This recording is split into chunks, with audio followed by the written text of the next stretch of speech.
The eye of providence on the dollar bill has fueled the theory that the Illuminati are trying to control the world.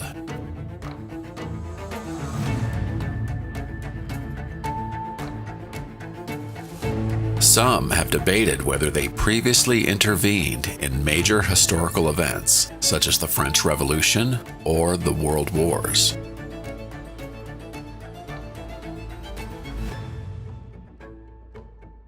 There are claims they infiltrate global economies, politics, technology, media, entertainment, and science. But are they even real? If so, are they working to establish a global government? And what if the freedom we know is just an illusion?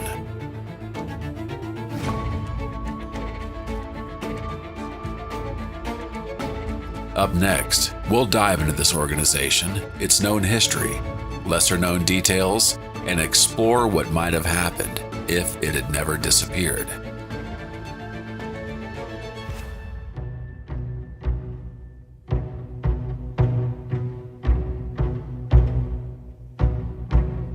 The all-seeing eye. Adam Weishaupt, a German philosopher and law professor, founded the Illuminati on May 1, 1776, in Ingolstadt, Bavaria.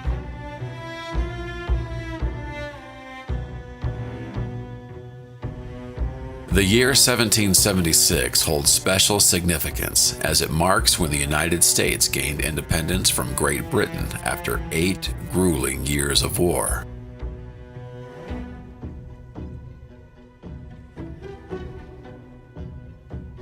In 1782, 6 years after the order's creation, the Great Seal of the United States was adopted to authenticate official documents, featuring the Eye of Providence above an unfinished pyramid.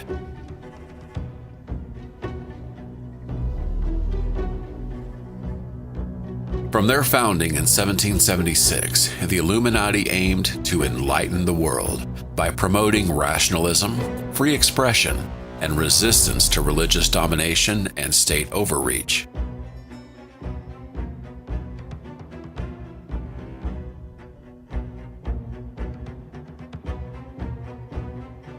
Rooted in Enlightenment details, they championed reason and challenged truths dictated by religious and royal authorities.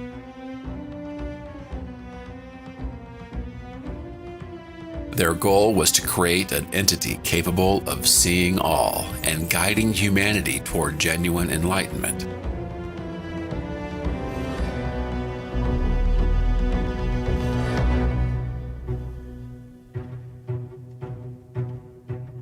Why does the Great Seal of the United States appear on the dollar bill?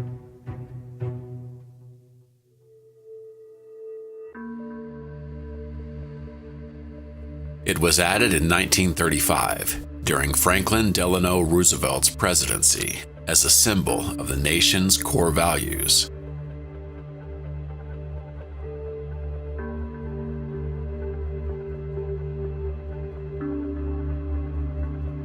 The pyramid stands for strength and endurance. Its unfinished form reflects that the American project is ongoing, symbolizing continuous progress. The steps represent the original 13 colonies that laid the foundation of the country. At the top, the all-seeing eye symbolizes divine oversight, God watching over and guiding the creation of the nation.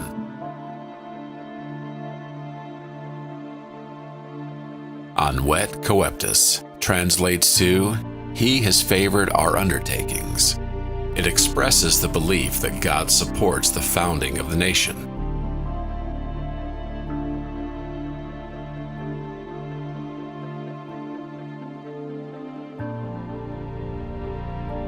Novus Ordo Seclorum means New Order of the Ages, referring to the establishment of a new political and social system with the birth of the United States, an open break from the old European order.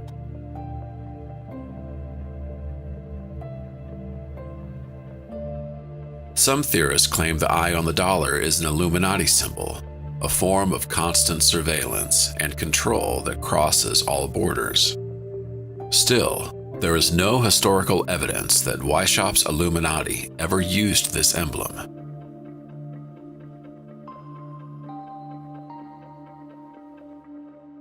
The all-seeing eye appears in many global contexts. In certain Christian churches, the eye within the triangle represents God in the Holy Trinity, surrounded by rays of light, as seen in the Aachen Cathedral.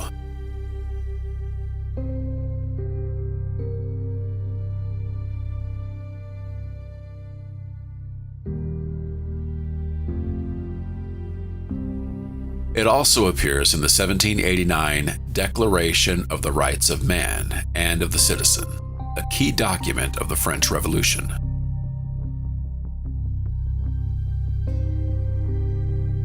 Its form is similar to the Eye of Horus from ancient Egyptian culture, known for symbolizing protection and authority.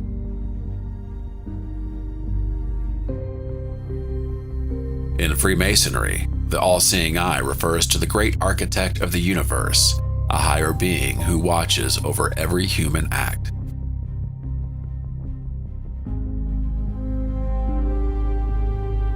As the Illuminati grew in numbers and ambition, they began to raise suspicion among authorities. Their push for social and political reform was seen as a threat to the existing order.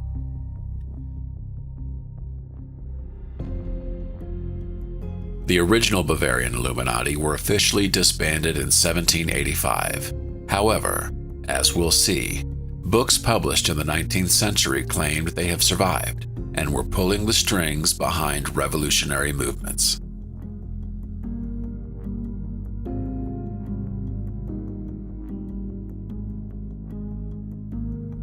These ideas spread into modern times, fueling the belief that the Illuminati still exist and secretly influence global events from the shadows.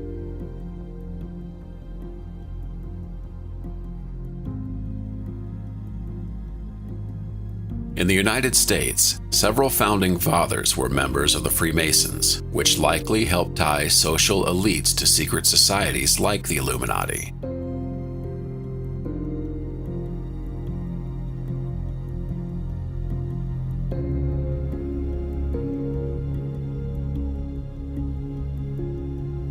The New World Order.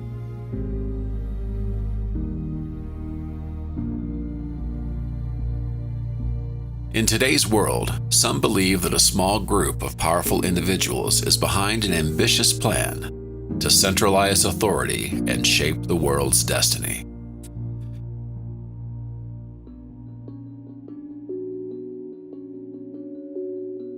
The alleged agenda aims to establish a single global government, one with total control over politics, the economy, and natural resources.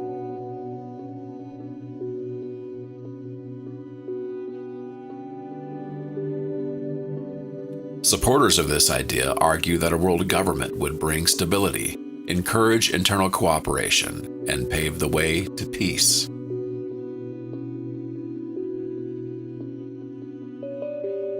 On the other hand, critics view it as a threat to individual freedoms and national sovereignty, calling it the beginning of unchecked control over our lives.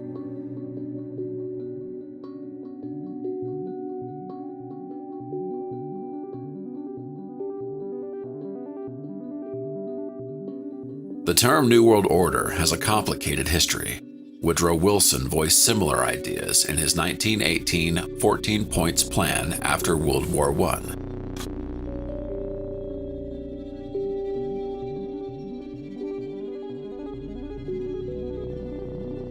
He proposed an international system grounded in cooperation and peace, including the creation of the League of Nations, a forerunner to the United Nations, where he envisioned a way to prevent global conflict. His plan did not call for a centralized global rule.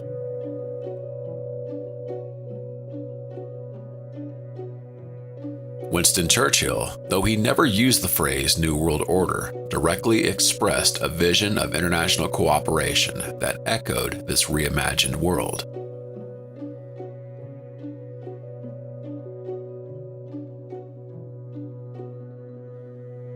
In a 1946 speech known as the Zurich Speech, Churchill proposed the creation of the United States of Europe, aiming to reshape the continent as a step toward lasting global peace.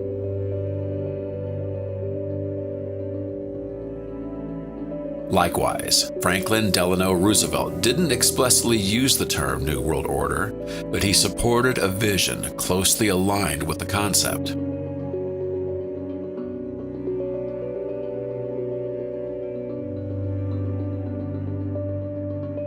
Together with Churchill, Roosevelt outlined principles for the post-war world in the Atlantic Charter, 1941, which emphasized respect for national sovereignty, the promotion of free trade, and the disarmament of aggressive nations.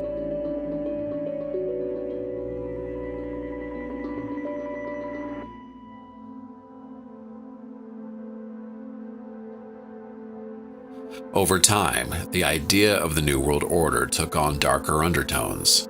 Some claim the Illuminati never truly vanished, but instead grew stronger with long-term goals of global domination.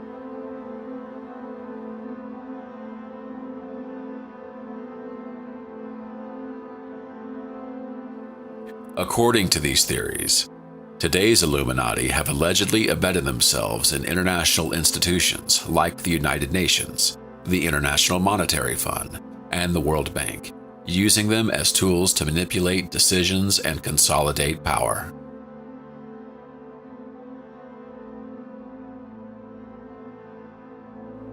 Rather than championing human progress as they once did, the modern Illuminati are portrayed as architects of a system designed to concentrate and control authority.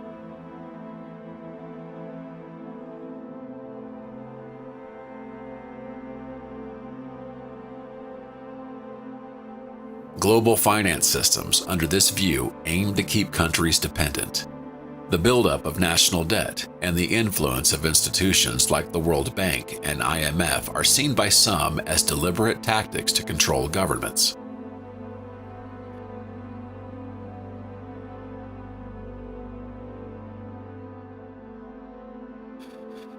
A key element in this alleged New World Order plan is the use of advanced technology to monitor and dominate populations.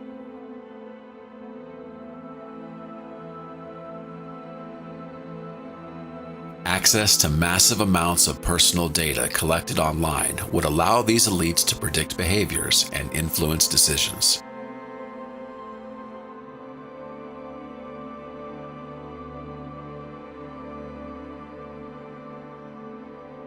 Artificial intelligence would be used to detect patterns and forecast future actions, enabling a subtle yet powerful form of control.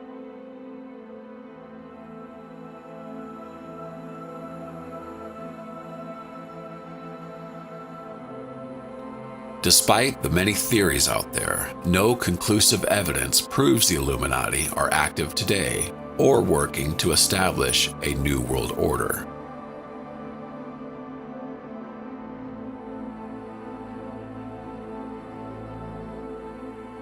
But what if the truth was more complicated than it seems, and the levers of power are being pulled in secret? That's what we'll explore next.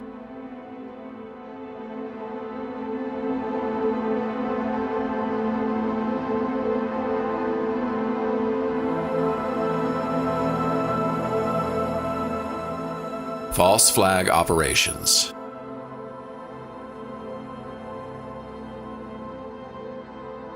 At times, major historical events have allegedly been deliberately orchestrated by powerful groups, all while the general population remains unaware.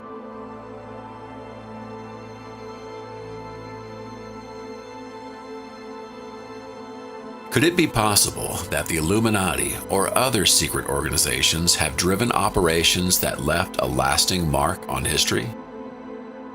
If some groups have succeeded, it stands to reason that others might have tried as well. The term false flag comes from the world of sailing and piracy, when ships would raise a flag that wasn't their own to deceive others.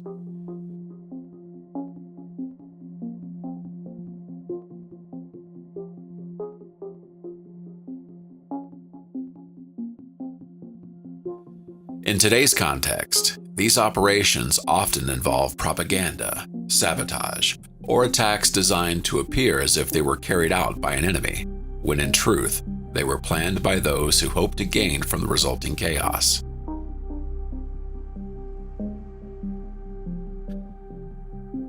Picture a kingdom called Solaris that wants to invade its neighbor, the Kingdom of Umbra, but knows its citizens wouldn't support a war without a convincing reason. To win public support, Solaris leaders stage an attack on one of their own villages. Believing they're under attack, the people of Solaris rally behind the cause and push for war themselves.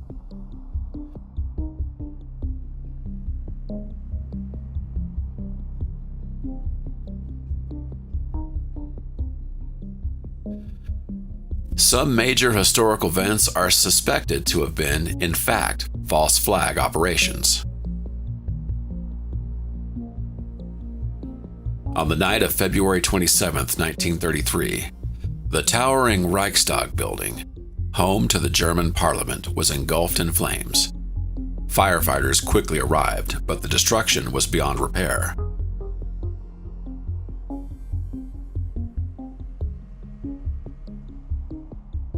Amid the chaos, a young Dutch communist, Marinus van der Lubbe, was arrested and named as the perpetrator.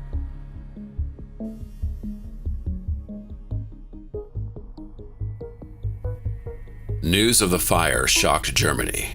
Adolf Hitler, newly appointed as chancellor, accused the communists of trying to overthrow the government. The next day, President Hindenburg signed the Reichstag Fire Decree, which suspended civil liberties and granted the Nazi regime absolute power.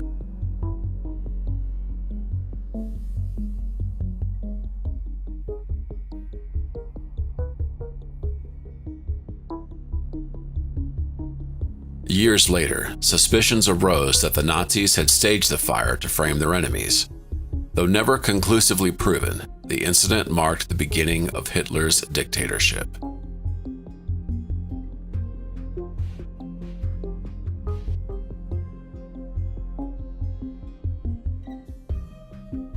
The Gleiwitz incident took place on August 31, 1939, at a radio station in the city of Gleiwitz, now Gliwice, Poland. At the time, the region was part of Germany, near the Polish border.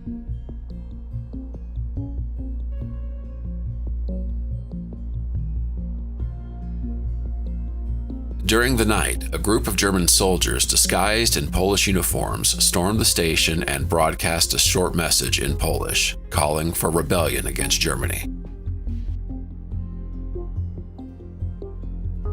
The next day, Adolf Hitler claimed that Poland had attacked Germany, using the staged event to justify the invasion that began on September 1st.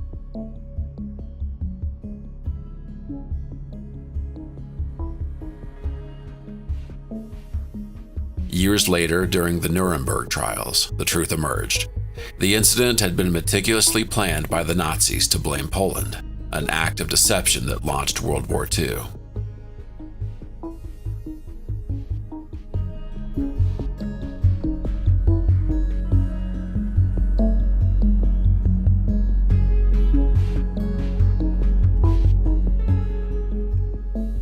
On the afternoon of November 21, 1939, artillery fire echoed in the small village of Manila, near the border between the Soviet Union and Finland.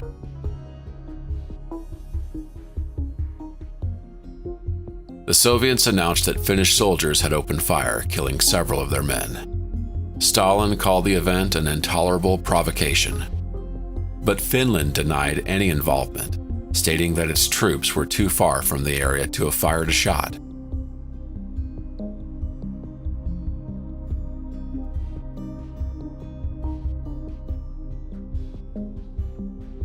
In reality, the The shelling was carried out by Soviet forces themselves, faking an enemy attack to justify their next move.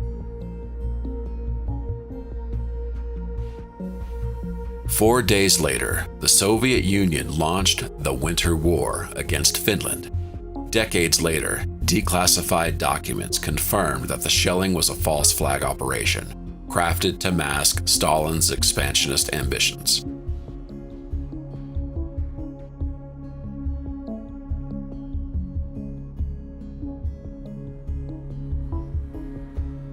In 1898, the USS Maine, a modern American battleship, arrived at Havana Harbor amid rising tensions between Spain and Cuban independence movements.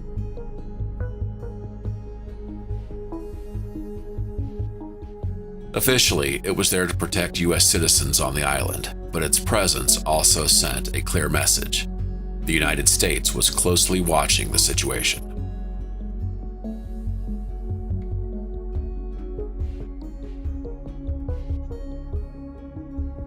On the night of February 15th, an explosion ripped through the vessel, splitting it in two and killing around 260 crew members. The tragedy shocked the nation and left behind a cloud of unanswered questions. What had caused such a catastrophe?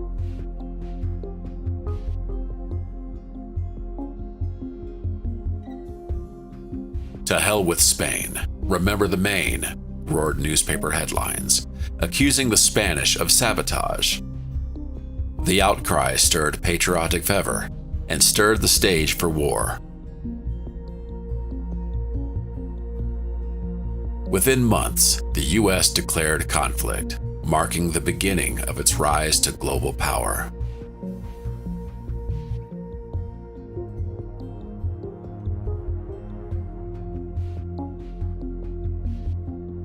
The Great Fire of Rome is another event suspected of being a false flag. It raged between July 18th and 23 in the year 64, destroying large parts of the city. According to historical accounts, the flames consumed between 10 and 14 districts, leaving thousands homeless and plunging the empire's capital into chaos. Some say Nero himself set the fire to carry out his own urban plans.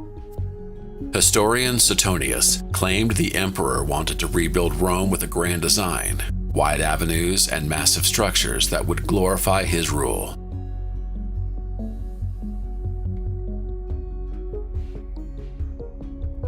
After the fire, Nero launched an ambitious reconstruction plan, introducing broad avenues, new buildings, and constructing the Domus Aurea, his lavish palace.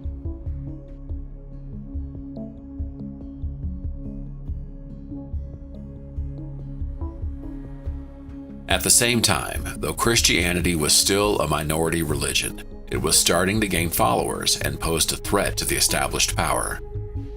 Nero may have used the fire as a pretext to blame Christians and unleash brutal persecution in an effort to eliminate the rising challenge.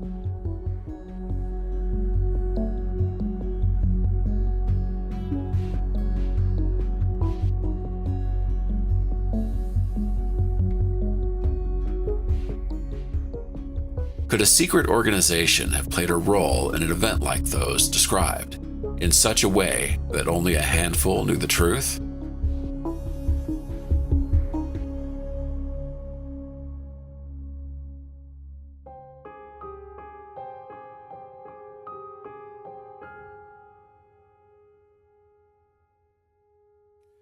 Monarchies, aristocracy, and powerful families.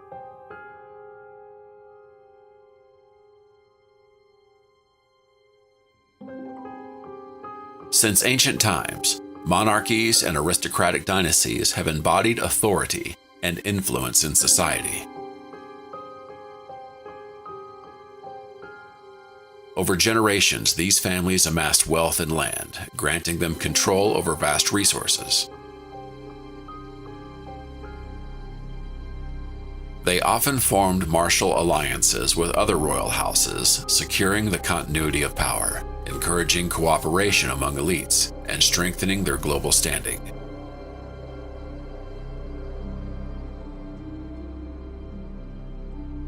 Some claim that behind the charisma and certain monarchs operated hidden forces, linking their rule to secret organizations such as the Illuminati.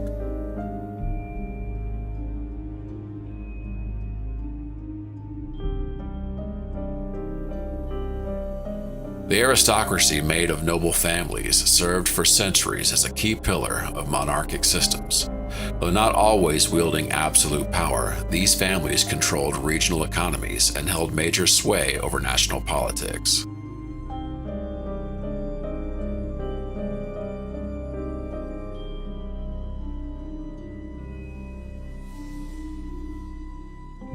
Throughout history, several aristocratic families have been associated with secret societies.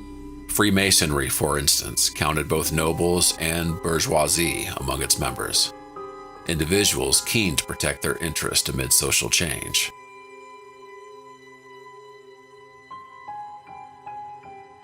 According to certain accounts, the Illuminati infiltrated aristocratic elites in order to exert covert influence, ensuring the ongoing prosperity of their class.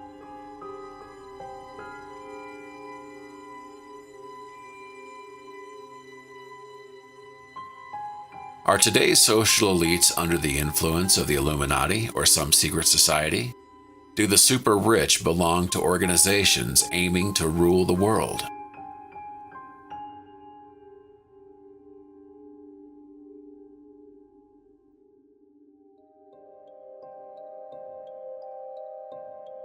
In the late 18th century, Mayer Amschel Rothschild, a Jewish banker in Frankfurt, Germany, began building a strong financial enterprise.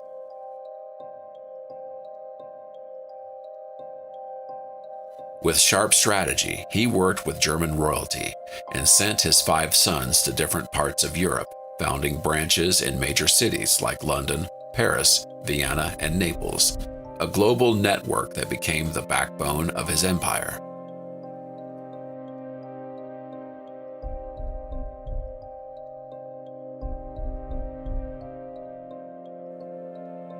During the Napoleonic Wars, the Rothschilds became essential by funding both armies and governments, using groundbreaking methods to move money across borders. Their ability to provide secure loans earned them a reputation as the most trusted bankers in Europe.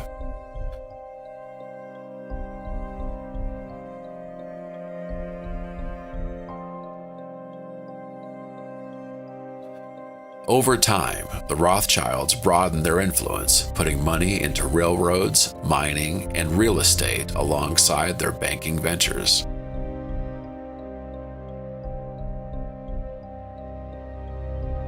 They built connections with royal houses, state leaders, and major businesses, playing a crucial role in massive efforts like the Suez Canal.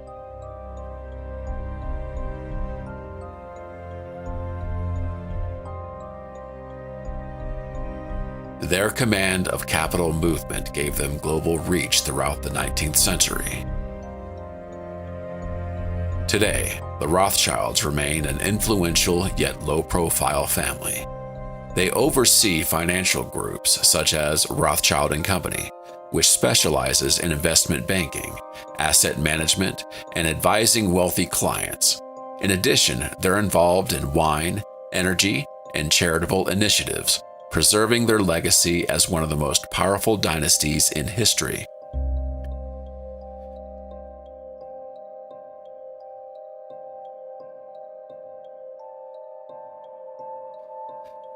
In the mid-19th century, Janus Spencer Morgan, patriarch of the Morgan family, began laying the foundation for the Morgan Empire by stepping into international banking in Europe. Though originally American, he moved to London, where he led financial ventures that established him as a key figure in the European banking world.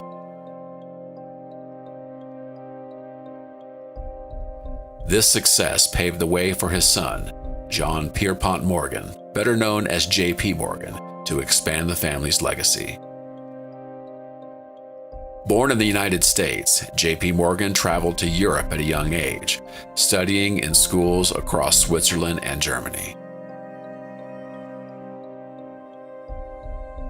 He later returned home and used the expertise gained abroad to break into the financial world.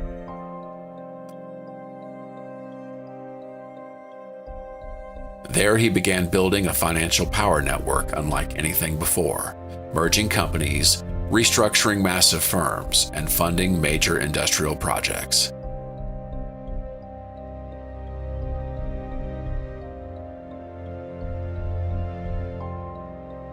He played a vital role in the rise of giants like U.S. Steel and General Electric, forging an empire that dominated critical sectors. His aggressive approach to consolidation and eliminating rivals made him the most powerful banker of his era.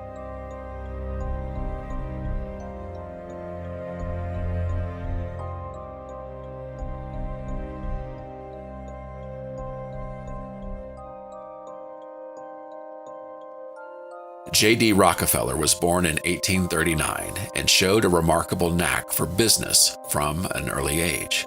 During the 19th century oil boom, he saw potential in a resource that was beginning to reshape the world.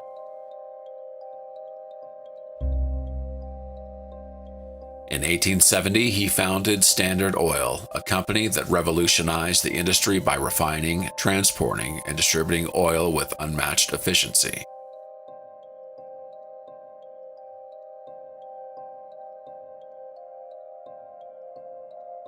The Rockefeller family's wealth grew through strategic and at times controversial tactics, such as exclusive railroad deals and the takeover of rival companies.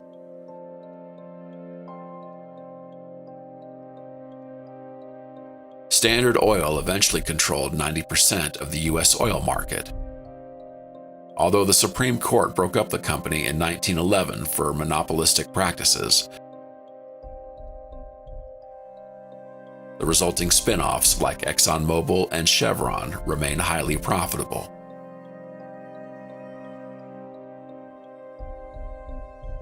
With their fortune, the Rockefellers founded banks, invested in real estate, and founded universities and cultural institutions. They also launched the Rockefeller Foundation, which supported progress in medicine, agriculture, and global development, expanding their influence in critical areas.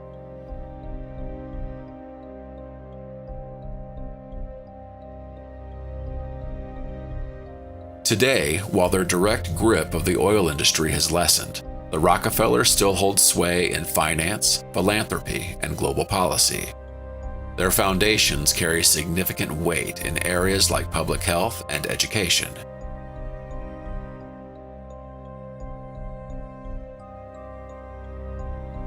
Do these families truly hold that much power?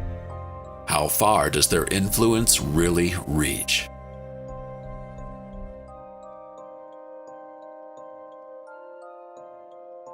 The Rothschilds have long been said to wield major sway over national and international banking systems.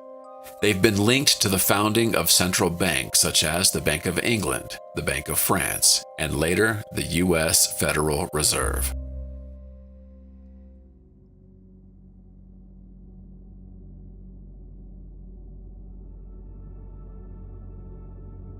As for the Morgans, their ties to Yale University have connected them to Skull and Bones, a secret collegiate society.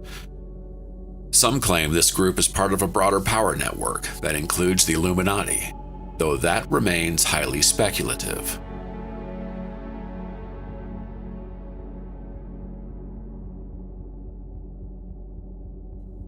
Some have suspected that J.P. Morgan played a key role in the creation of the U.S. Federal Reserve in 1913.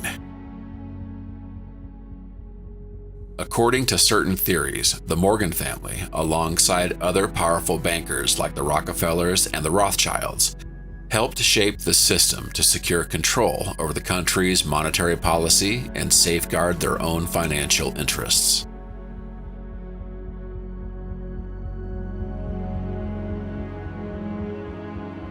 The Rockefellers have been linked to groups like the Trilateral Commission and the Council on Foreign Relations, forums meant to foster international cooperation, though some interpret them as tools for global control.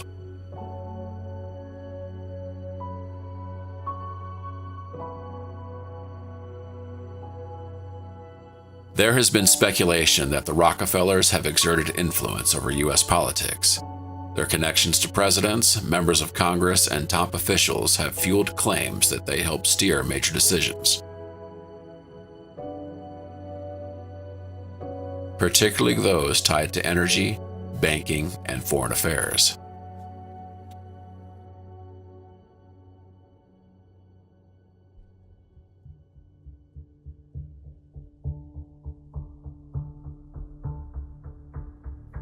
Mind control, tools of manipulation and power.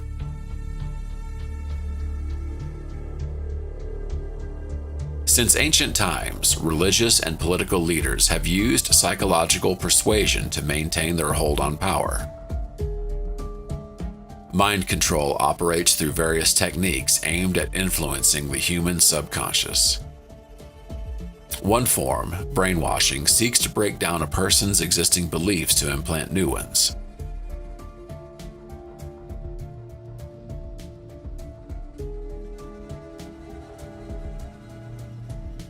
Fear is a powerful tool of control, shaping decisions and behaviors, frequently used by authoritarian regimes and media campaigns.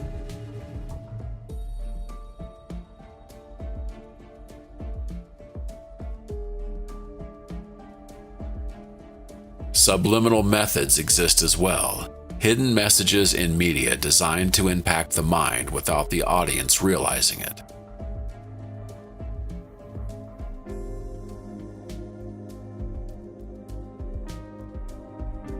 In 1950, the CIA launched Project Bluebird, aimed at exploring methods to alter human behavior.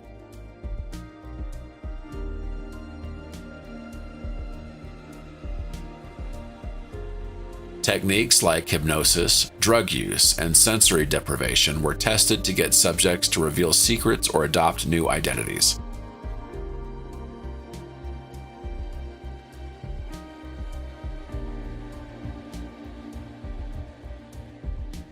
One of the goals was to find ways to protect American agents from potential mind control strategies used by adversaries like the Soviet Union.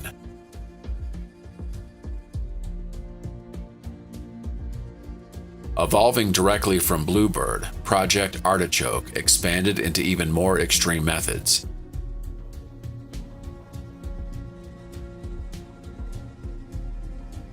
In 1951, it began investigating the use of drugs like LSD, deep hypnosis, and other tactics for interrogation and manipulation.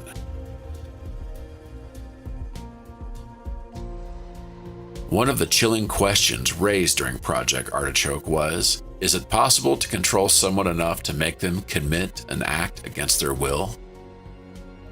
Specific details remain classified, but it's known that the experience inflicted lasting harm, both physical and psychological, on numerous individuals.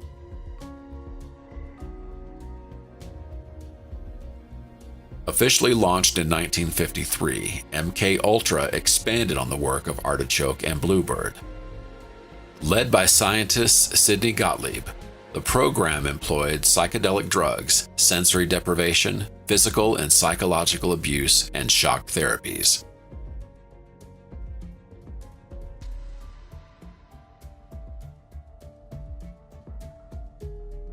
Its aim was to develop brainwashing methods and shape thought patterns to serve the CIA's objectives.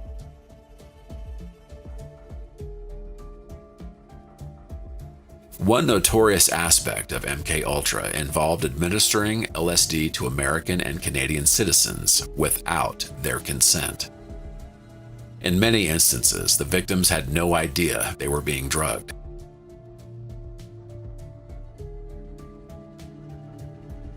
Operation Chaos, launched in 1967, unfolded during the same era, revealing the scale of CIA operations. Its goal was to monitor U.S. citizens involved in protest movements, under the claim of preventing communist infiltration.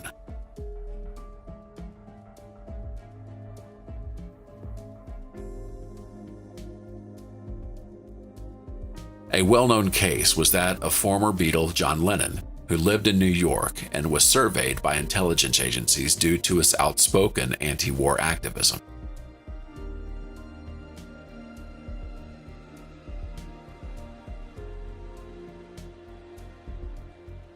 During the Cold War, paranoia and the escalating tech race between global powers pushed the United States into unusual territory in search of strategic advantages.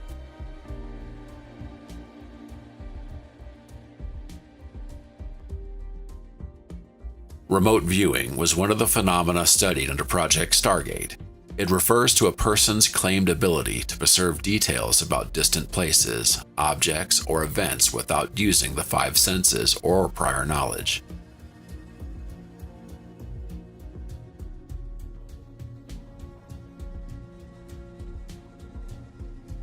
In theory, a psychic agent could observe secret locations, detect enemy military sites, or find missing individuals, all without being physically present.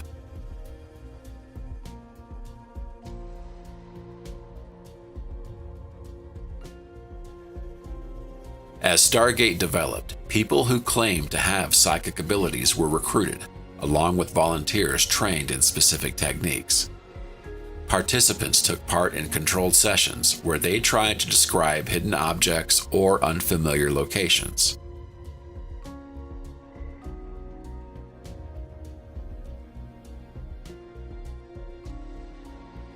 The US wasn't alone in developing such programs. Countries like Japan, China, North Korea, and the Soviet Union also explored mind control and psychic warfare methods.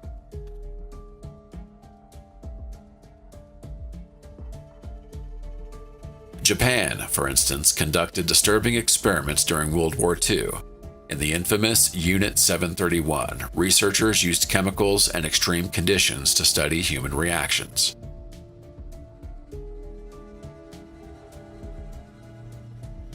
After the Korean War ended, reports emerged of American prisoners being subjected to severe physical and psychological torture, extreme isolation, and intense propaganda aimed at reshaping their political loyalties.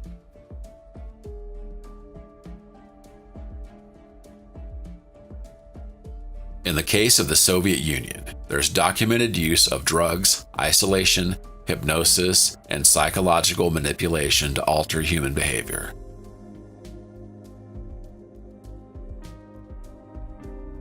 The Illuminati and other secret organizations are often accused of being behind efforts to manipulate the masses.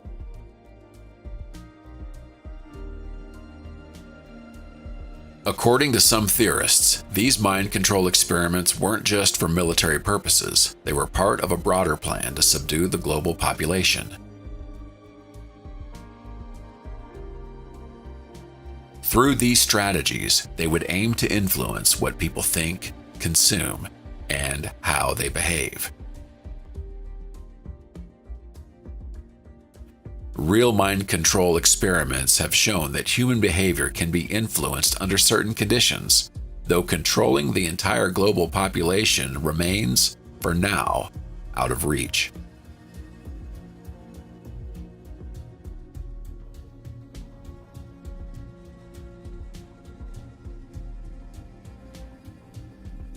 Still, the concerns aren't without merit. Social media, algorithms, and mass surveillance already shape our choices, from what we buy to how we vote.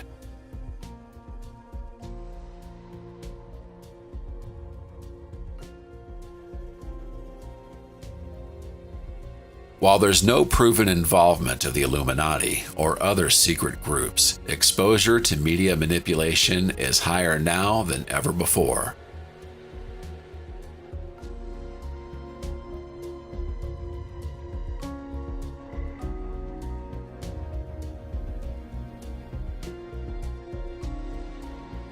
Major revolutions, spontaneous or engineered.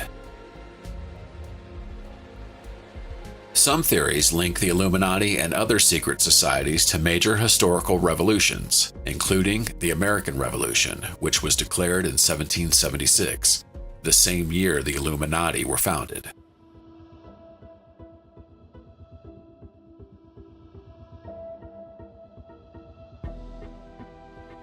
This coincidence led some to speculate about a possible connection between key American Revolution figures, such as George Washington and Thomas Jefferson, and the Illuminati.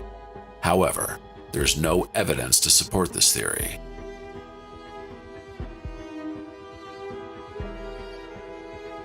Several founding fathers like Benjamin Franklin, John Adams, and George Washington were Freemasons, but there are no records indicating they were members of the Illuminati. In fact, Washington expressed concern about the group's influence in letters, suggesting he had no affiliation with them.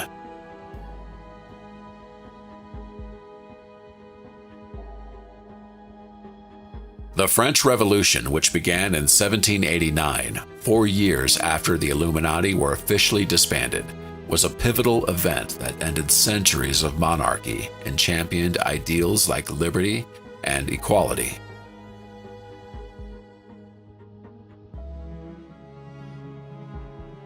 Were the Illuminati behind the French Revolution? This idea gained traction thanks to figures like French Abbé Augustin Barruel and Scottish physicist John Robison. In 1797, both published works claiming that the upheaval was the result of Masonic and Illuminati conspiracy.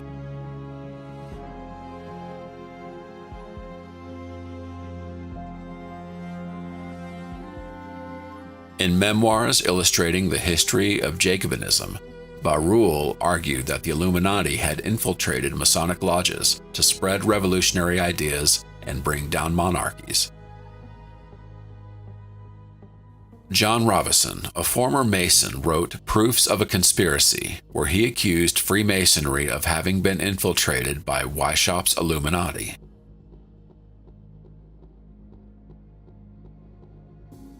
According to his claims, the Illuminati weren't merely after political change. They aimed to destroy religion and replace it with atheism.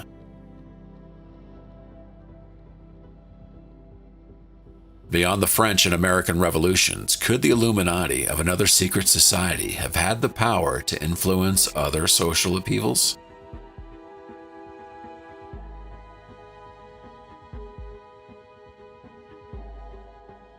The Bolshevik Revolution of 1917, which had a massive impact on history, has been pointed to by some as being supported by Western elite groups. Among historic movements in the Americas, the Mexican Revolution of 1910 is viewed by certain theorists as having strong Masonic involvement.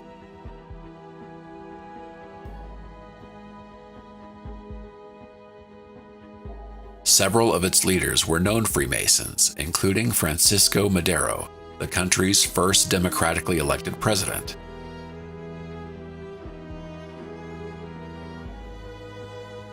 Between 2010 and 2012, a wave of protests swept through the Muslim world in what became known as the Arab Spring. It was a popular uprising where citizens in several Middle Eastern and North African countries stood up against authoritarian regimes.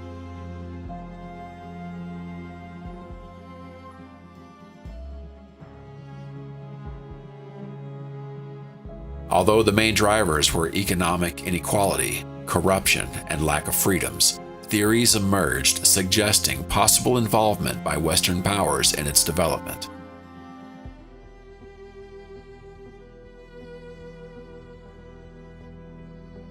Some analysts have claimed that Western countries may have encouraged protest movements among local populations to destabilize regimes like Muammar Gaddafi's in Libya or Bashar al-Assad's in Syria, which were seen as opposing their interests.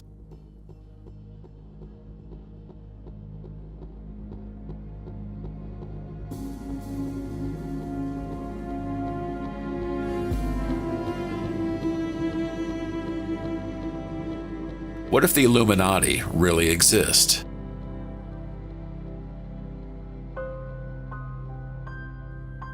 This possibility lies at the intersection of history and speculation. While historical records show that the Illuminati were disbanded by authorities in the late 18th century,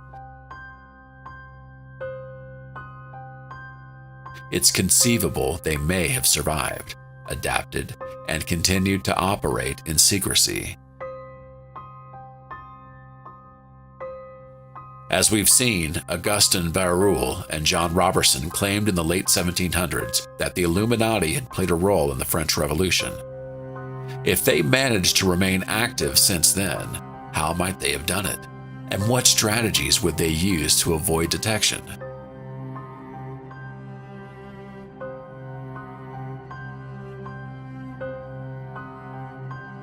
To ensure their survival, the Illuminati would have needed to evolve with changing historical and cultural landscapes, adopting new organizational structures and modes of communication.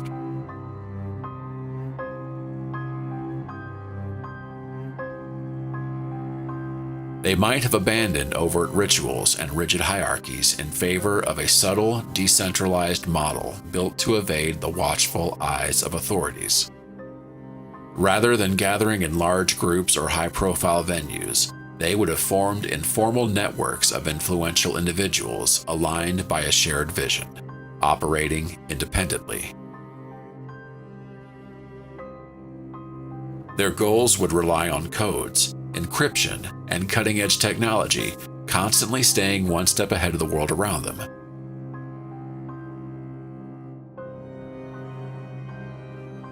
An essential pillar for their survival would have been the ability to blend into established power structures, governments, corporations, and international institutions. Rather than functioning as an outside force, today's Illuminati would likely choose to integrate and manipulate from within, allowing them to operate without raising suspicion.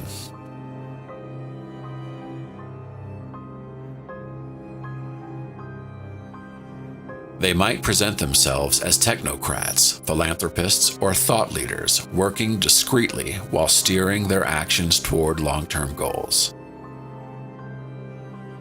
Controlling information would be crucial to staying hidden, using technology and media to spread misinformation and shield the truth from exposure.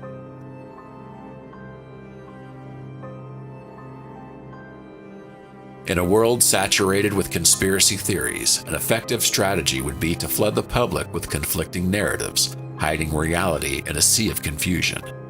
By doing this, any effort to reveal them would be dismissed as just another baseless fantasy floating around social media.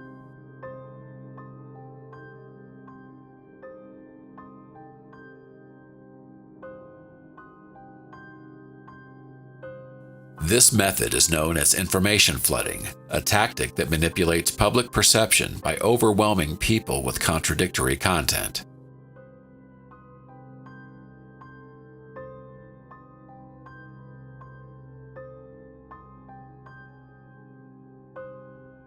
Social networks became filled with facts, falsehoods, and speculation, making it harder to distinguish what's real. As a result, the truth loses credibility, buried beneath a mix of absurd and invented versions.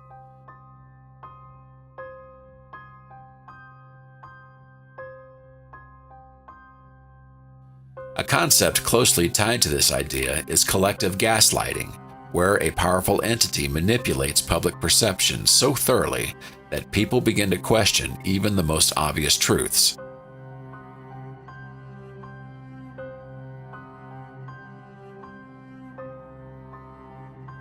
During the Cold War, both the United States and the Soviet Union used disinformation tactics to sway public opinion and discredit their enemies.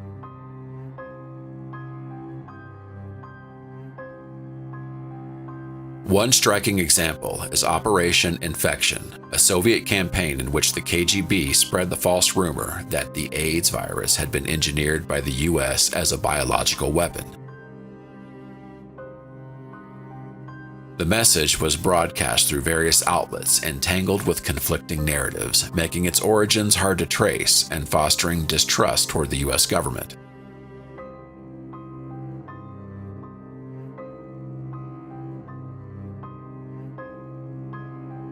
In 2013, Edward Snowden revealed classified documents showing the massive amounts of personal data that were being collected from people around the world. Yet the official response focused more on controlling the narrative than addressing the substance of his leaks.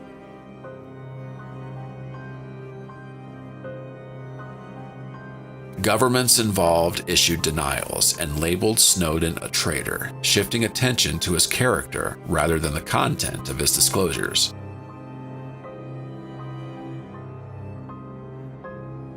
As a result, the urgent issue of mass surveillance and privacy was overshadowed by a storyline centered on Snowden's escape to Hong Kong and his eventual asylum in Russia.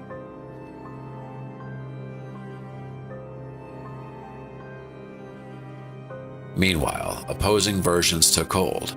Some viewed him as a human rights hero, while others painted him as a possible agent for Russia or China.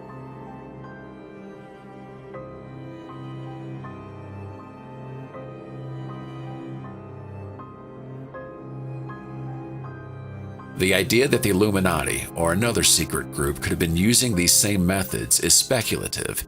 Yet, as we've seen, such techniques have already been employed. So what might be happening today that we'll only uncover decades from now, or perhaps never at all?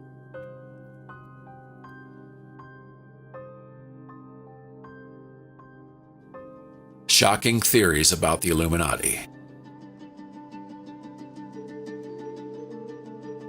The following theories about the Illuminati are highly speculative and lack concrete evidence, yet they continue to draw attention. Could they be true, part of disinformation campaigns, or simply viral content spread for profit? One of the most eye-catching claims is that the Illuminati possess the ability to alter time. According to some, they've uncovered ancient technologies or hidden knowledge that allow them to travel across eras, modifying events to secure their dominance.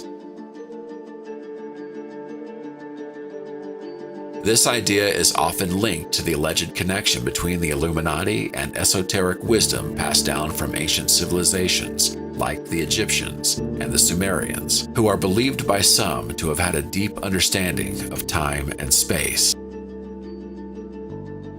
Another theory suggests the Illuminati have perfected spiritual or metaphysical techniques, such as the transcendental meditation of secret rituals, enabling them to influence past or future events without relying on technology.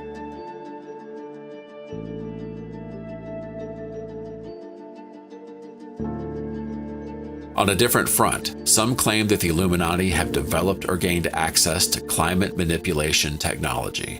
According to this theory, they control weather and natural disasters on a global scale.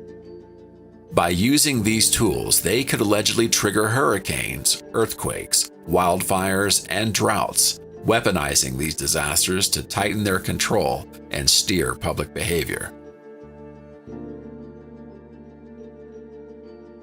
One of the most controversial ideas proposes that the Illuminati have made contact with extraterrestrial civilizations, gaining access to technologies and knowledge far beyond current human capabilities. In exchange for offering game-changing advances in fields like energy, biotech, and defense, these aliens would receive permission to extract Earth's resources or conduct experiments on its surface.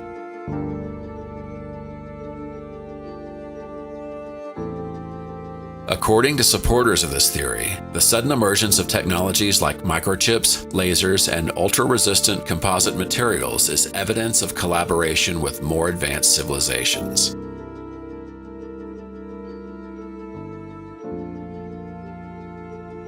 As unbelievable as it may sound, hearings have taken place in the U.S. Congress where it was claimed that UFOs are extraterrestrial technologies and that alien bodies have been recovered.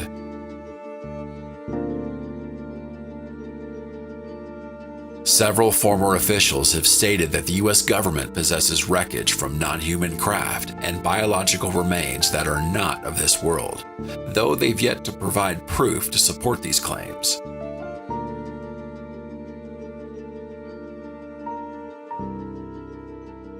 There have also been assertions that the U.S. government has established contact with the UFO phenomenon. Still, no details have been shared about the nature of this contact or the specifics of the technology involved.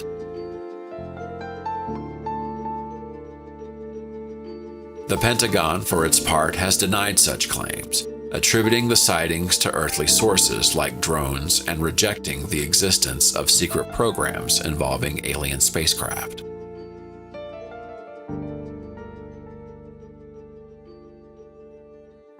Could the Illuminati, unknown groups, or government institutions be behind these events?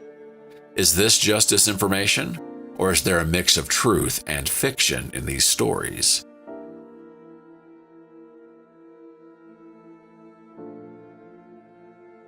It's hard to say with certainty, but as we'll see, there are truths out there that may be just as unsettling, if not more, than everything we've discussed so far. The military-industrial complex. It has been suggested that behind the power we see lies a hidden force, one that uses the military-industrial complex as a tool for global control. With its overwhelming influence on politics and the economy, the military-industrial complex exhibits traits often associated with the workings of secret entities. Both operate in spheres where power is concentrated in a select few, granted exclusive access to information and resources, and where major decisions are made away from public oversight. The term military-industrial complex was famously used by Dwight D. Eisenhower in his 1961 farewell address, warning of the rising power of defense industries in shaping government policy.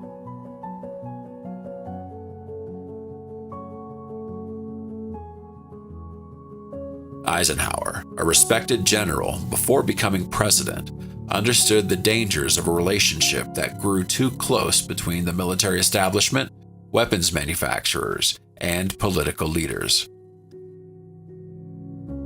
In his speech, he cautioned that the military-industrial complex could steer national policy in a way that served corporate interests, particularly those of the arms industry, rather than the public good.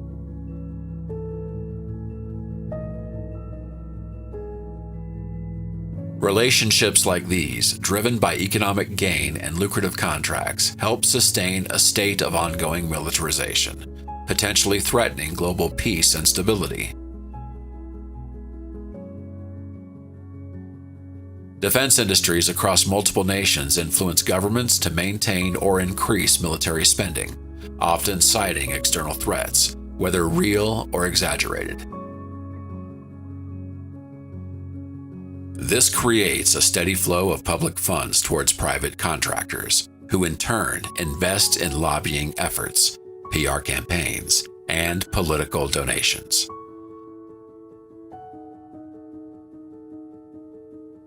Advanced technologies like drone and artificial intelligence systems have reshaped national security priorities and opened up new markets for defense corporations. Still, this raises ethical and strategic concerns.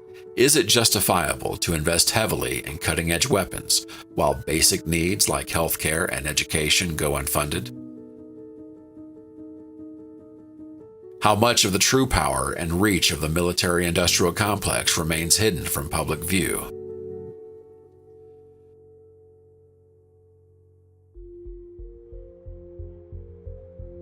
The Illuminati and global finance. When examining financial crises through a historical and economic lens, it becomes clear that their origins are varied and complex.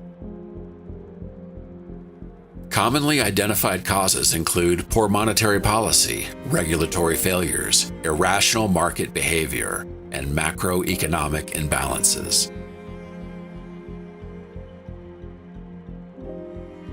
But could it be that behind some of these crises, secret organizations are working to consolidate power or redirect wealth for their gain?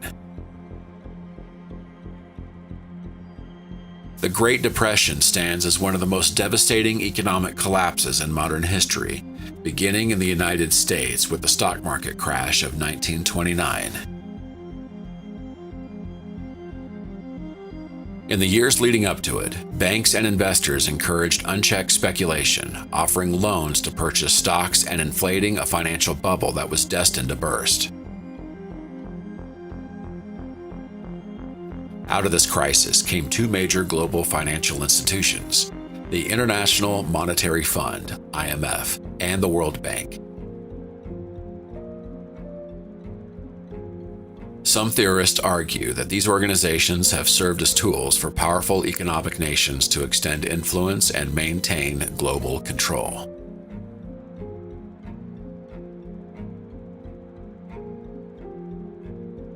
Another landmark crisis was the 1973 oil shock, which reshaped the world's economic and political landscape. The Organization of the Petroleum Exporting Countries, OPEC, led by Arab nations, drastically cut oil production and sharply raised prices.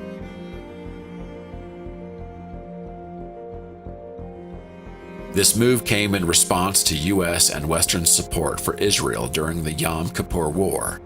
The resulting oil embargo caused crude prices to double and triggered a severe energy crisis across industrialized nations.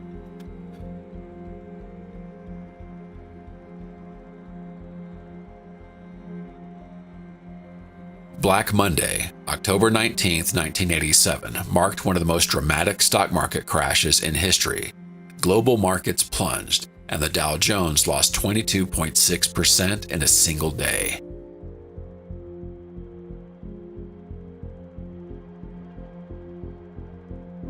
Several causes were identified, including automated trading programs, growing global economic uncertainty, and widespread investor panic.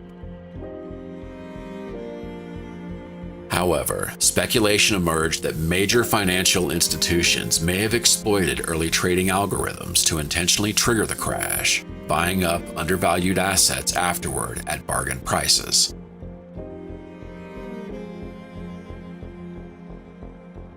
The collapse of the Bretton Woods systems in 1971, when the U.S. under President Nixon abandoned the gold standard, is also viewed by some as a part of a plot by financial elites. This move allegedly aimed to weaken national currencies and position the U.S. dollar as the dominant global reserve currency.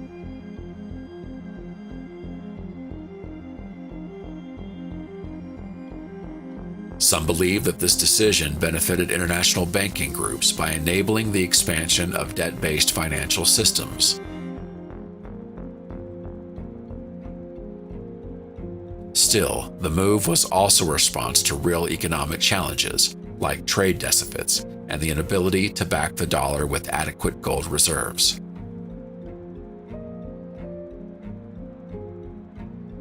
Another major downturn was the 2008 financial crisis.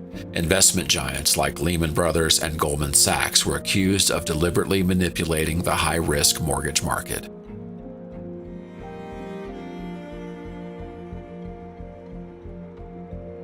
According to some theories, the goal was to maximize short-term profits, even while knowing the entire system was on the brink of collapse. Others claim the crisis was orchestrated to justify massive bailouts that ultimately strengthened the grip of financial elites. So was the 2008 meltdown the result of reckless behavior, financial deregulation, and speculative bubbles? Or was it something more calculated, planned by a powerful few?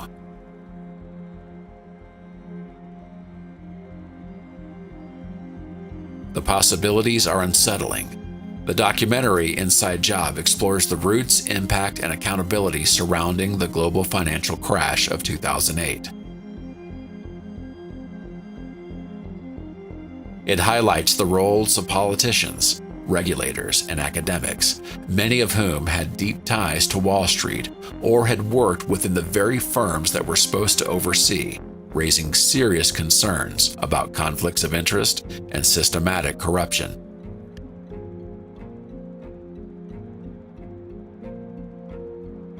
It also reveals how certain high-ranking government officials were complicit, defending the very practices that triggered the crisis in exchange for lucrative consulting deals or positions within major corporations.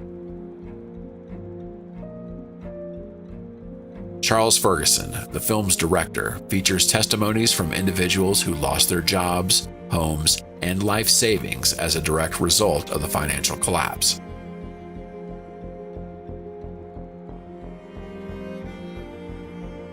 In stark contrast, top executives from the institutions responsible avoided accountability and walked away with massive bonuses, much of it funded by taxpayer-financed government bailouts. The title Inside Job suggests that the crisis wasn't just an economic accident, but rather a carefully orchestrated scheme by financial and political elites to preserve a corrupt system that enriched the few at the expense of the many.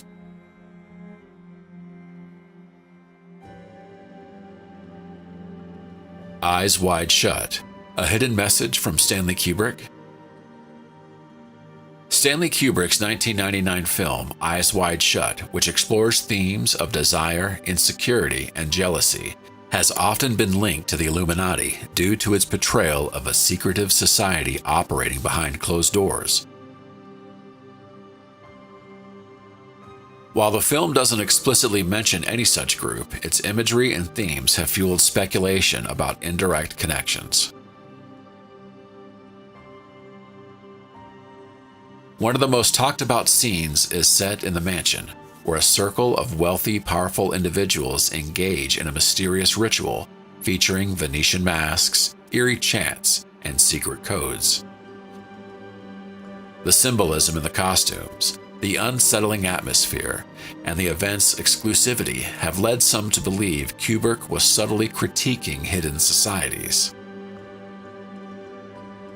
Another reason Eyes Wide Shut is associated with the Illuminati is the mystique surrounding Kubrick himself.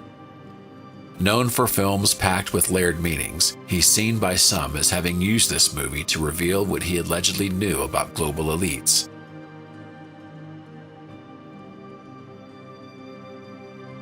There's also a theory that Kubrick had access to privileged knowledge about world power structures, supported by his earlier film, 2001, A Space Odyssey. That movie delves into human evolution, higher intelligence, and cosmic mysteries. The film's black monolith is especially intriguing. It appears at pivotal moments in human history, such as the awakening of intelligence in early hominids or the deep space mission to Jupiter. This monolith has been interpreted as a metaphor for an external force guiding evolution, closely tied to the idea that the hidden elites or superior entities, real or symbolic, shape civilization from the shadows.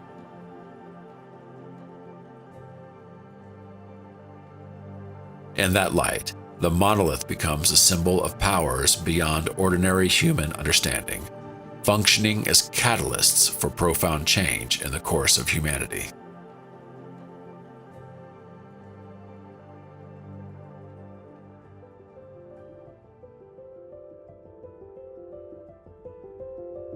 Initiation rites of the Illuminati. The structure of the Bavarian Illuminati was organized into levels or degrees, similar to other secret societies like Freemasonry. Each degree represented a different stage of knowledge and commitment with specific rituals tied to each level. Before someone could undergo an initiation rite, they had to pass through a rigorous selection process. The Illuminati sought to recruit influential individuals, intellectuals, and those inclined toward progressive ideals. Their ranks included professors, writers, lawyers, and members of the cultural elite of the time. Candidates were discreetly observed by members of the order to assess their character, abilities, and capability with Illuminist values. Only those deemed worthy would be allowed into the circle.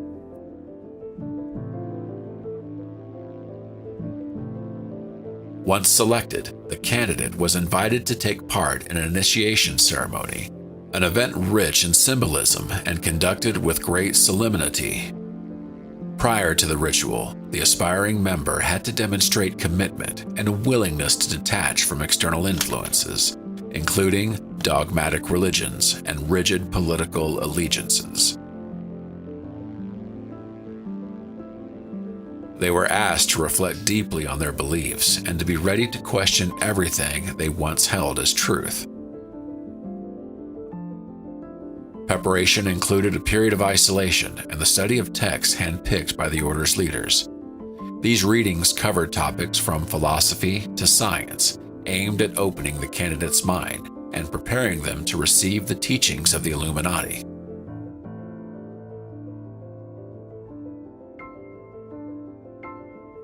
In addition, the candidate was required to swear absolute secrecy regarding their involvement, further reinforcing the exclusive and tightly guarded nature of the organization. The initiation itself was a choreographed event, crafting to leave a lasting impression on the initiate. It typically took place in remote locations within dimly lit rooms adorned with symbols evoking knowledge and power.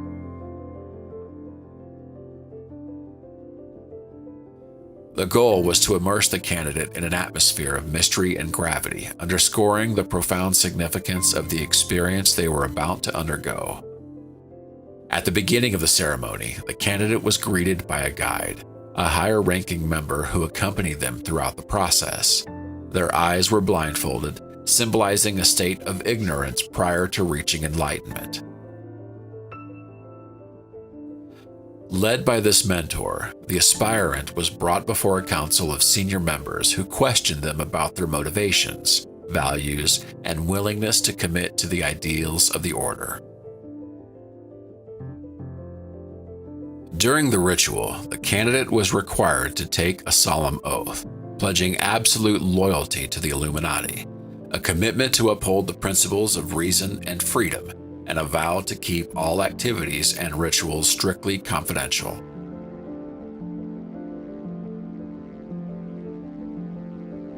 The oath was recited while placing one's hand on a symbolic text, often a philosophical treatise or a manuscript written by the order's founders.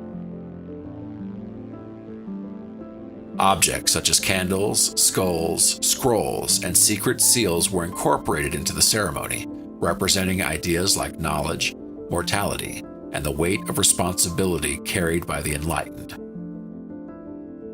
Once the oath was completed, the blindfold was removed, a symbolic gesture marking the candidate's transition from the darkness of ignorance to the light of understanding. From that moment on, the individual was considered a full member of the Illuminati and was granted access to the order's teachings and inner knowledge. Following initiation, the new member began a path of learning and active participation within the order.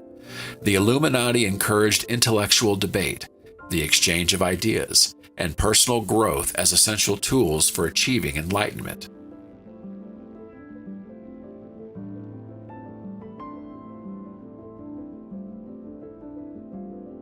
To prove their dedication, initiates were expected to take tangible action, recruiting new members, writing essays on philosophical topics, or contributing to projects aligned with the organization's goals. These rituals were performed by the Bavarian Illuminati during the 18th century. The idea that similar ceremonies might still occur today is intriguing, though there's no evidence to support it. If such practices exist in another group, they would likely be carried out in extreme secrecy and with notable differences.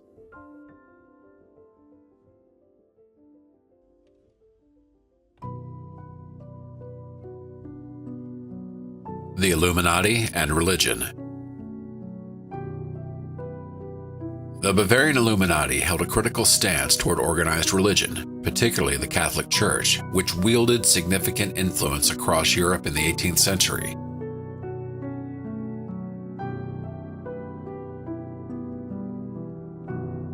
Their view of religion was shaped by Enlightenment and rationalist philosophy, which promoted freedom of thought and the questioning of traditional power structures, including those rooted in religion.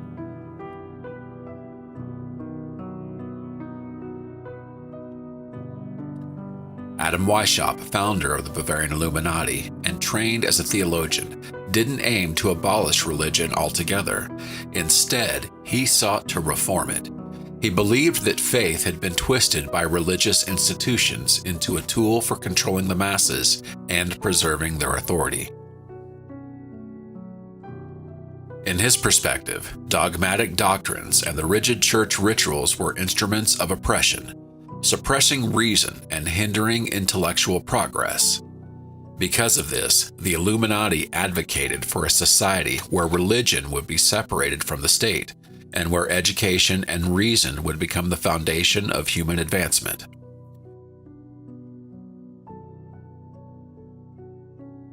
Some members believed personal spirituality could coexist with rationalism, as long as it wasn't dictated by authoritarian religious institutions. Their core mission was to free humanity from the grip of religious elites by encouraging critical and independent thinking.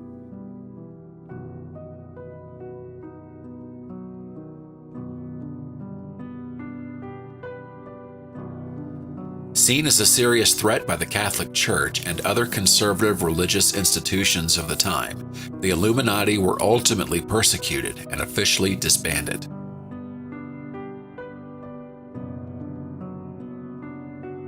While intellectual progress and reason were often viewed as positive forces, some theorists today suggest that a secret elite of the Illuminati themselves may be crafting a global religion as a new method of mass control.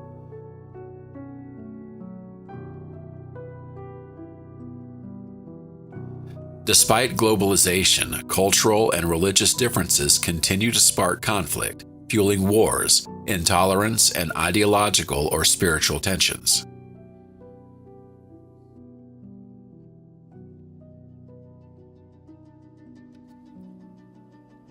The concept of a universal religion suggests that sharing the same core beliefs and values could eliminate these divisions, paving the way for a more peaceful humanity.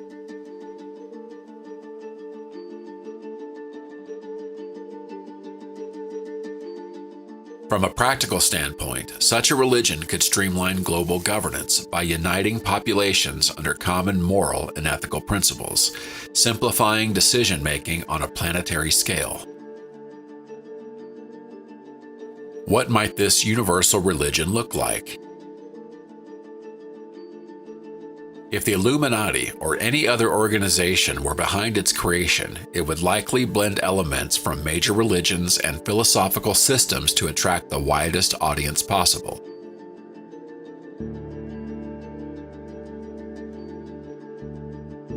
It may incorporate the love and compassion of Christianity, the harmony of Buddhism, the justice of Islam, and the spirituality of Hinduism, weaving together a belief system that resonates across diverse cultures.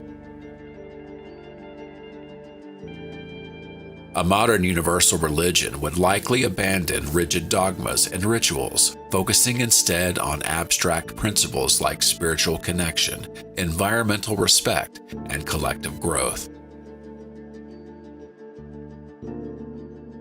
Through social media, artificial intelligence, and virtual reality, its teachings could be spread globally, tailored to each person using algorithms that adapt to their emotional and cultural preferences.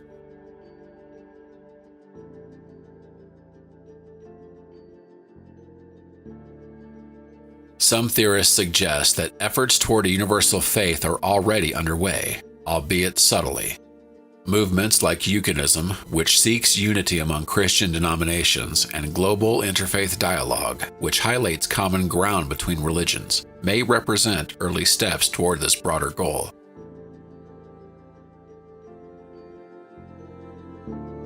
Others point to modern trends like New Age spirituality, which blends elements from various religious traditions with scientific and philosophical ideas.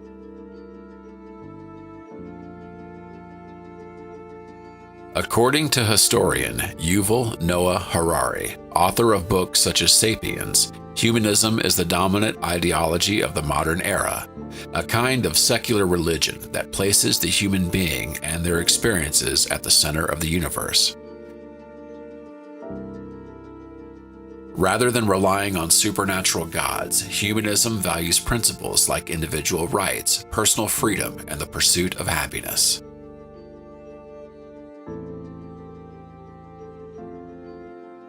In Homo Deus, Harari suggests that technology is giving rise to a new ideology he calls dataism, which sees data and information as the ultimate source of power and authority.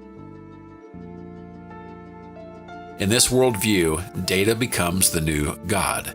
Collecting and processing vast amounts of information is seen as the key to solving nearly every issue, from climate change to healthcare and economic planning. Artificial intelligence and algorithms take on the role of modern priests. Critical decisions are increasingly handed over to algorithmic systems that run everything from social media to financial markets and medical diagnostics.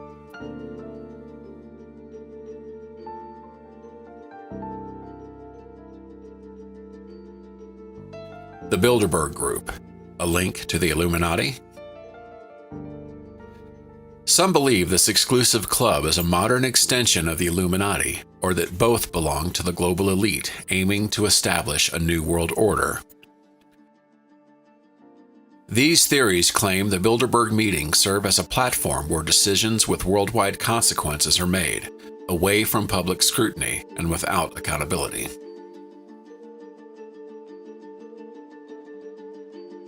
If a global elite is truly manipulating events for their own gain, is the Bilderberg Group that elite? Do they represent a continuation of the Illuminati, or are they separate entities altogether? It seems unlikely that a secret organization with ambitions of world control would hold such visible meetings on critical global matters. Still, understanding the club's purpose offers insight into its influence. The Bilderberg Group is an annual conference attended by powerful figures in politics, economics, academia, and media. Guests include royalty, heads of state, corporate leaders, and financial institution executives.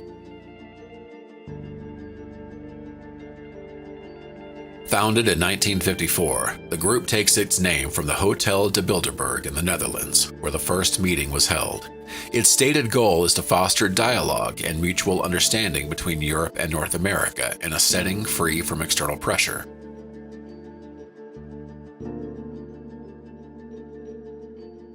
The meetings are marked by exclusivity and secrecy. Participants in Bilderberg meetings are hand-picked by a steering committee, with the guest list changing each year, though certain figures are invited repeatedly due to their influence and status. The discussions typically cover topics like global economics, international politics, security, technology, and other pressing issues of the day. Because the meetings are private, attendees can speak freely without the burden of formal stances or public oversight.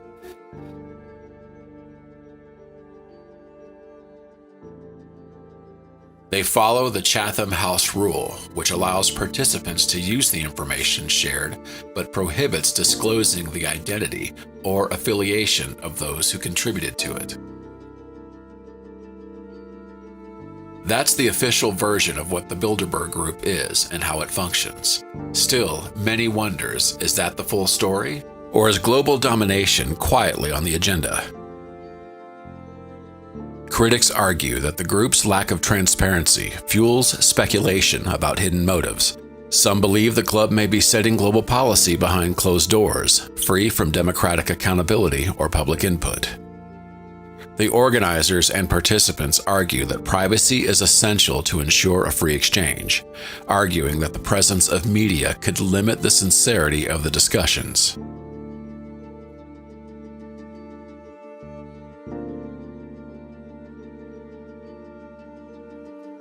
The Trilateral Commission. This is another organization that sparks as much curiosity as it does suspicion. Established in 1973 by David Rockefeller, it was created as a platform for dialogue among leaders from North America, Europe, and the Asia-Pacific region. Its stated goal is to promote cooperation between these areas to address global economic and political challenges. For critics, however, it represents the hidden influence of global elites. Founded during the height of the Cold War, when the world was divided between the US-led and the Soviet-led blocs, Its mission was to encourage collaboration among developed economies to tackle shared problems like financial stability, globalization, and energy crises.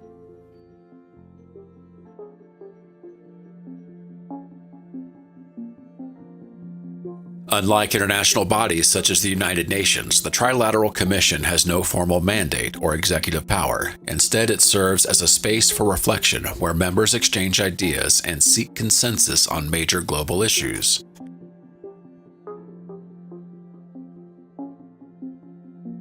Its meetings are closed to the public, and the discussions are not disclosed, which adds to the perception of secrecy and exclusivity. Supporters argue that the Commission plays a vital role in the interconnected world. By bringing together sharp minds from powerful regions, it can generate innovative ideas and global strategies that benefit everyone. But critics argue that this narrative of global cooperation masks hidden agendas.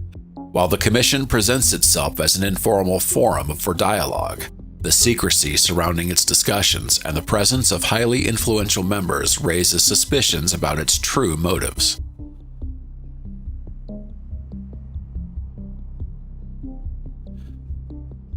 Some claim that these meetings are used to shape global policies that favor elites at the expense of the general population.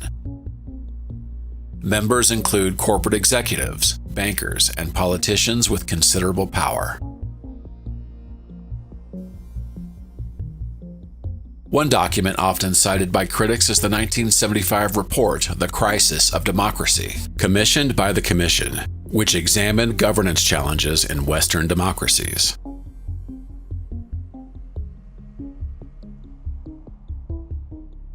According to skeptics, the report's conclusions appear to support concentrating power in the hands of elites, suggesting that participatory democracies are too inefficient to manage complex modern societies. It's difficult to gauge the Commission's direct impact on global policy, since it doesn't issue formal decisions or enforce policies. Still, its indirect influence is substantial.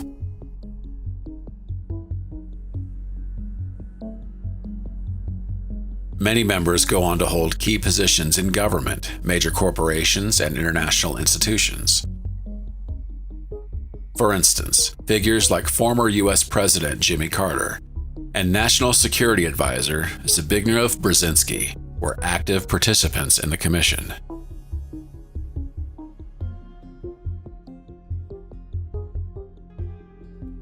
Michael Foucault's disciplinary power. Theories about the Illuminati or other power structures often involve aggressive tactics like mind control. However, if such influence exists, it's likely far more subtle than it appears.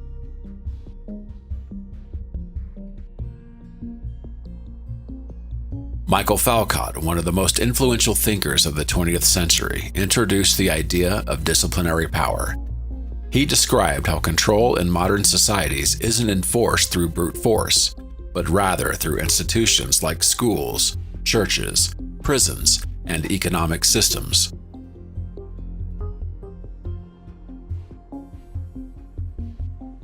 According to Foucault, these institutions shape our behavior, the way we think, and even how we perceive ourselves, all without our conscious awareness.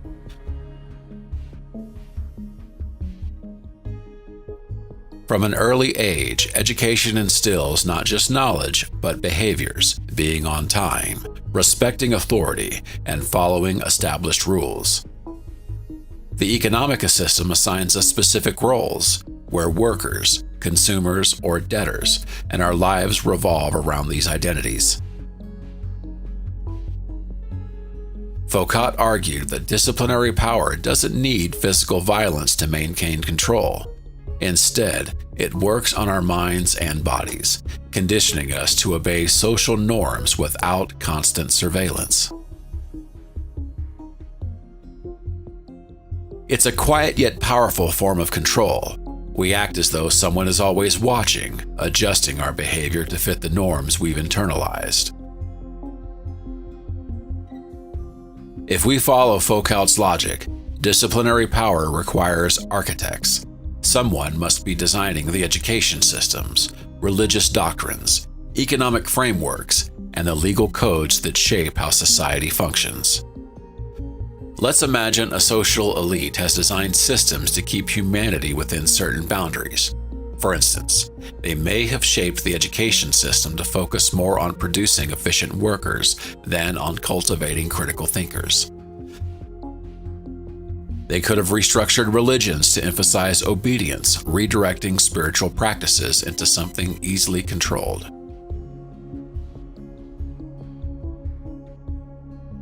Even the economy might be manipulated to keep people in debt and dependent, creating the illusion of stability while maintaining invisible control.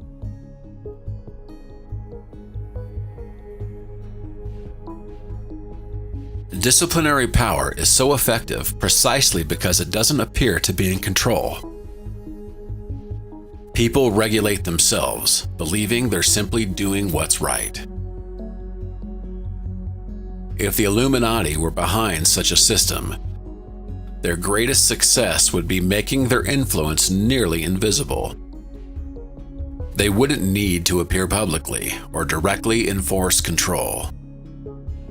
Just ensuring the systems they built run in their favor would be enough. There's no concrete evidence that modern institutions are run by secret elites, but their influence on our lives is undeniable, and these structures often seem to serve the few rather than the many.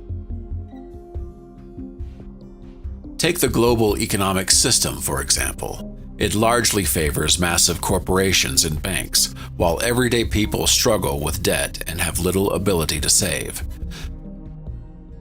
Likewise, education often focuses on training students to enter the job market rather than helping them develop a deeper, well-rounded understanding of the world.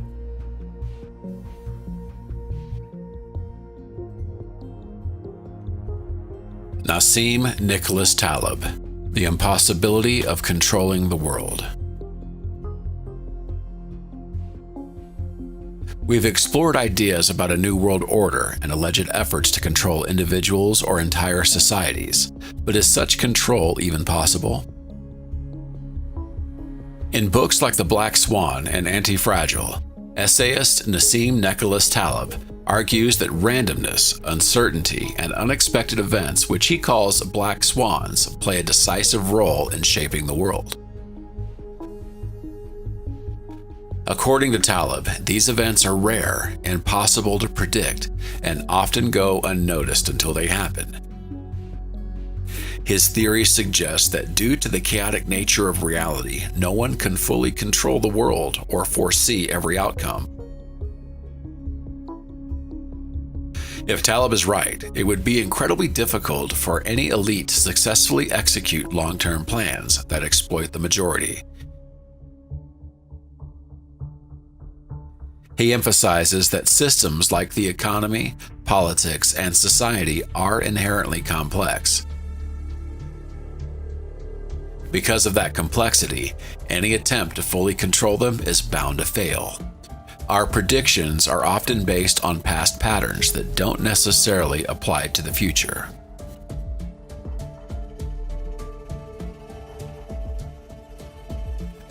A secret organization hoping to dominate the world would have to account for an infinite number of variables: natural disasters, technological breakthroughs, social movements, and unpredictable human decisions.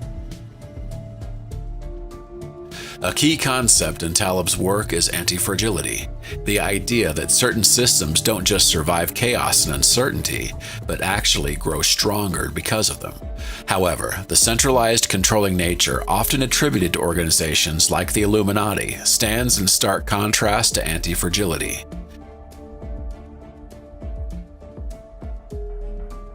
A rigid system dependent upon hidden hierarchies and over-planning would be vulnerable to collapse when faced with the unexpected, what Taleb calls a black swan.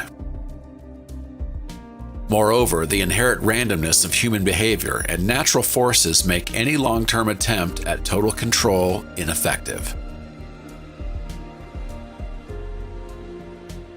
The diversity of opinions, Cultures and values across the globe mean societies are naturally difficult to manage. Any strategy aimed at enforcing global uniformity would likely provoke resistance, disorder, or even collapse. One of Taleb's core principles is that much of what we perceive as control is actually an illusion. Even the most seemingly stable systems are subject to sudden, unforeseeable disruptions.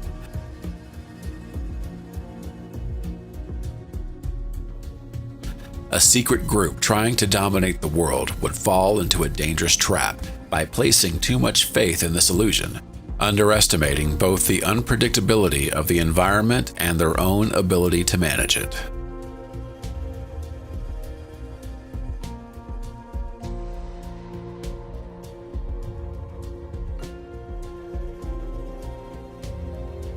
Guy Debord's Society of the Spectacle.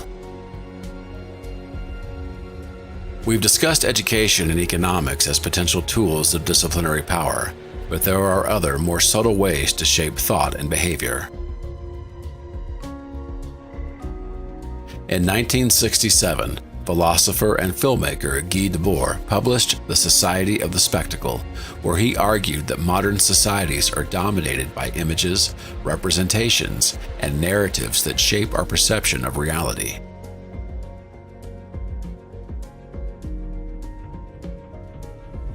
Debord explained that in the modern world, the spectacle functions as a central mechanism for organizing life. Media, social networks, advertising, and film don't just inform or entertain us. They also define what matters, what we should desire, and how we ought to behave.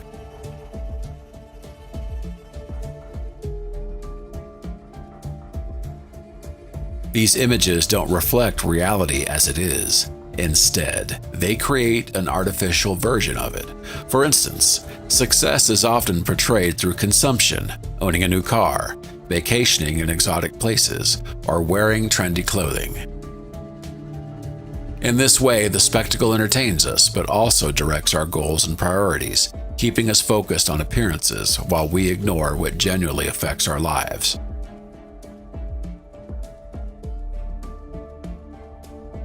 According to this idea, the Illuminati or other elites wouldn't need to govern directly or use violence to impose control. It would be enough for them to dominate the stories we're told and the values we internalize. Movies, TV shows, and music could be used as tools to reinforce the existing system, promote consumerism, or distract people from pressuring issues like inequality and the structures of power. Social media, with its ability to spread trends instantly and shape opinions in real time, would play a crucial role in this strategy.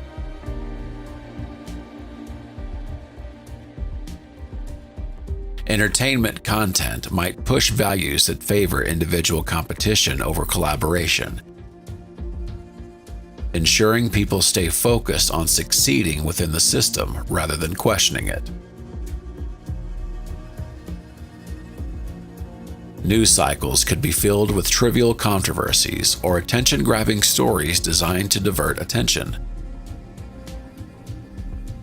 By controlling the flow of information, they would shape what we see as relevant, desirable, or true.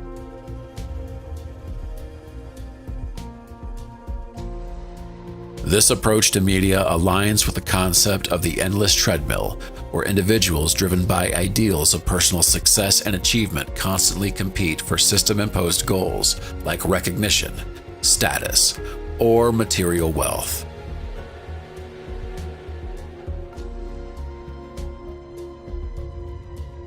Rather than asking whether these goals lead to a meaningful life, people remain stuck in a never-ending loop of striving and consumption.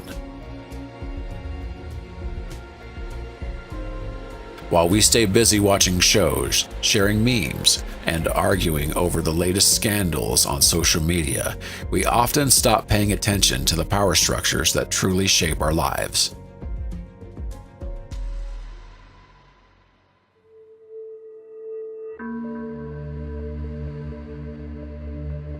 If the Illuminati were behind the system, they might be using the spectacle as a tool to keep us focused on the superficial, while they make decisions that deeply affect the world behind the scenes. In the end, there's no evidence that the Illuminati are still active. They were likely disbanded in the 18th century, not long after they began, but the possibility remains that other organizations are working behind the curtain, trying to influence global affairs for their own benefit while keeping their actions hidden. The real question isn't whether the Illuminati exists, it's who truly holds the power. Is it even possible to control the world? Are there people out there trying to do just that?